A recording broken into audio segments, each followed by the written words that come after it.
Good day, everyone. My name's Mark. This is Health and Fitness Over 40. First point, please excuse the squeaky chair.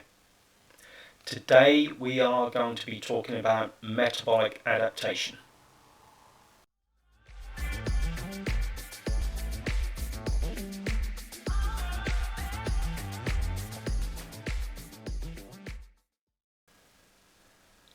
Metabolic adaptation. For a long time, people have been aware that total daily energy expenditure, TDE, changes during phases of dieting. Personally, my first insight into this was when I saw the phrase metabolic damage somewhere around 5 years ago. My understanding of the concept was that if somebody was aiming for weight loss and was in a calorie deficit for an extended period of time, their metabolism would slow down. To be fair, I probably didn't really understand, or at least fully understand, metabolism at that time. My take on the main difference between metabolic damage and metabolic adaptation is that damage indicates that there is an issue, whereas adaptation indicates that the body is making an adjustment. Damage could indicate that the metabolism is broken and needs to be fixed. It could also insinuate that people who have spent long periods of time following low-calorie diets may continue with this damaged metabolism long-term, even after no longer being in a calorie deficit, unless something is done to fix it. I feel the biggest issue with the phrase metabolic damage is that there is minimal scientific literature identifying it in the way that it was described.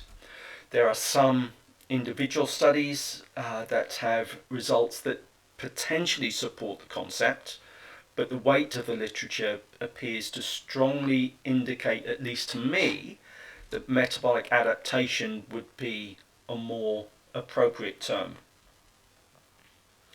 So, metabolic adaptation.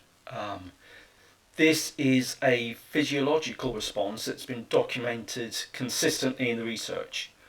Specifically, the phrase used in the literature is adaptive thermogenesis. This is the concept where the body's energy expenditure drops to a greater extent than you would predict with a formula whilst dieting. Alternatively, it can be energy expenditure increasing more than a formula would predict based on weight and activity whilst in a calorie surplus. One moment. BCAAs. Not. It is part of the body's way of manipulating its role in energy conservation. If you have more calories available, you burn a little more. If you have less calories available, then the body prioritizes its highest needs first. This is a bit of a controversial subject within the fitness community, and I think it's fair to say that it's not well understood. I think it's mostly controversial due to people misunderstanding the magnitude of the effects as an average. For example, some people think that it makes a massive difference, whereas others think the difference is so small that it's irrelevant. Probably the answer is somewhere in the middle of those two. So variables of TDE that are affected. TDE, as mentioned earlier, total daily energy expenditure, is made up of exercise activity thermogenesis, EAT or EAT, non-exercise activity thermogenesis, NEAT, NEAT, the thermic effect of food, TEF, TEF, and your resting or basal metabolic rate, BMR or RMR.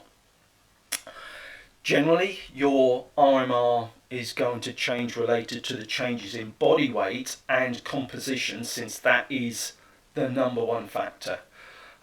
Those changes are factored into the formulas used for predicting TDEE, which makes it most likely irrelevant for the discussion of metabolic adaptation, although there is a small change. This change being in the region of 3 to 5% of the total change. So really quite small. But it's worth being aware for identifying reasons for changes in calorie needs. If you diet and lose 10 kilograms, then your RMR will drop in part due to the loss of body mass. TEF likely will also drop a little. Whilst we're in a caloric deficit, we obviously eat less food, but we're also likely to keep protein and fibre high, so this can have a bit of an effect. EAT will likely decrease due to the reduced body mass while exercising. We've got to move less weight. There also appears to be an increase in exercise efficiency. Okay, this involves the exercise burning fewer calories while we are in a deficit beyond what you would expect related to the change in body mass. NEAT, the non-exercise activity thermogenesis, is the most interesting part of it, and that's where we see the biggest change or the biggest adaptation. When people are in a calorie deficit for an extended period of time, their NEAT appears to decrease significantly. Often this can mean things like less fidgeting, less moving our hands, and less of every movement, and doing less overall incidental activity that burns calories, even to the extent that we may, rather than standing straight or holding ourselves in a good position, we may slouch, we may lean against the wall. From a hormonal perspective, it looks as though leptin and the thyroid hormones T3 and T4 are also decreased during the times of caloric restriction. This could also contribute to reduced energy expenditure. During a calorie surplus, energy expenditure increases. One of the reasons I like the term metabolic adaptation is that during a calorie surplus, your body adapts in the other direction too. A higher calorie intake tends to lead to an increased calorie expenditure. Using NEAT as an example, when people enter a calorie surplus, their NEAT often and sometimes significantly increases. So in some people this makes far more difference than in others. Let's put that into context, which will help us basically see how big a deal this can actually be. One study tracked people gaining 10% body weight, and their energy expenditure increased by an average 400 to 500 kilocalories higher than what would have been predicted. This seems to be on the higher end of what's commonly seen in the research and in practice, but it seems consistent that under most circumstances there is an increase above and beyond what a formula would predict. So, let's summarise this. To dismiss metabolic adaptation as irrelevant would, I think, be silly.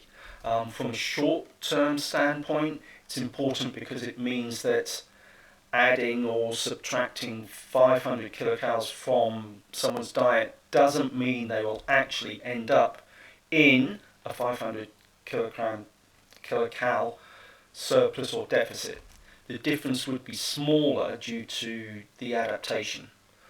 From a longer-term standpoint, though, it helps us to understand ways we can potentially achieve better outcomes.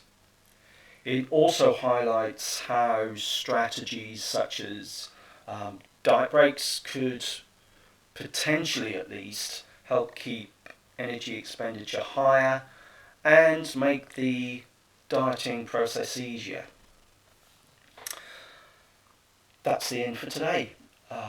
Please like, subscribe, maybe leave us a comment. If you've got any questions, ask away. Do my best to answer. And we'll see you all again soon.